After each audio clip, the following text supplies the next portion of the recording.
আসসালামু আলাইকুম। খেলাধুলা জগতের সদ্যপা আপডেট ভিডিওতে আপনাকে স্বাগতম।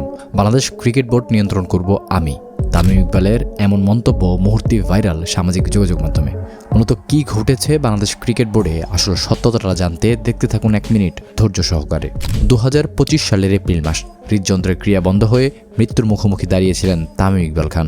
সবখানে তার সুস্থতা নিয়ে উদ্বেগ, উৎকণ্ঠা, তার কী অবস্থা সেই বিষয়ে আপডেট জানতে উদ্গ্রীব ছিল সবাই। এরপর ধীরে ধীরে সুস্থ হয়ে উঠেছেন তামিম, এমন সংবাদে স্বস্তি পাচ্ছিলেন সবাই। ঠিক 1 বছর পর আবার এপ্রিল মাস, বাংলাদেশ ক্রিকেট বোর্ডে তামিম ইকবাল এলেন অ্যাডহক কমিটির সভাপতি হয়ে। জাতীয় দলের তৃতীয় অধিনায়ক, যিনি খেলোয়াড়ি জীবন শেষে বোর্ডের সর্বোচ্চ পদে বসেছেন। সভাপতি হয়ে প্রথম প্রেস ব্রিফিংয়েই বাংলাদেশ ক্রিকেটের ভাবমূর্তি উদ্ধারের ঘোষণা দিয়েছেন তামিম ইকবাল। গতকাল থেকেই গুঞ্জন ছিল যে কোনো সময় আমিনুল ইসলাম বুলবুলের নেতৃত্বাধীন বিসিবির পরিচালনা পরিষদ ভেঙে যেতে পারে। এরপর তামিম ইকবালকে প্রধান করে 11 সদস্যের অ্যাডহক কমিটি গঠন করা হয়। আগামী 3 মাস এই কমিটির বোর্ড চালাবে ও নির্বাচনে আয়োজন করবে। বিকেল 4টার পর দায়িত্ব পেয়ে 2 ঘন্টার মাথায় বিসিবিতে হাজির হয়েছেন তামিম।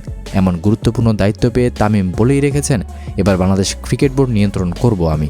2007 থেকে 2023 সাল পর্যন্ত ব্যাটার হিসেবে ইনিংসের গোড়াপত্তন করেছেন। শেষ দিকে দেশকে ক্রিকেট মাঠে নেতৃত্ব দিয়েছেন তামিম। এবার তার হাতেই নিয়ন্ত্রিত হবে দেশের ক্রিকেট। দর্শক, তামিম ইকবালকে এমন গুরুত্বপূর্ণ দায়িত্বে বসানো সমুচিত কিনা আপনি কিভাবে বিবেচনা করছেন জানাবেন অবশ্যই কমেন্ট বক্সে। এতক্ষণ সঙ্গে থাকার জন্য আপনাকে জানাচ্ছি বিশেষ ধন্যবাদ।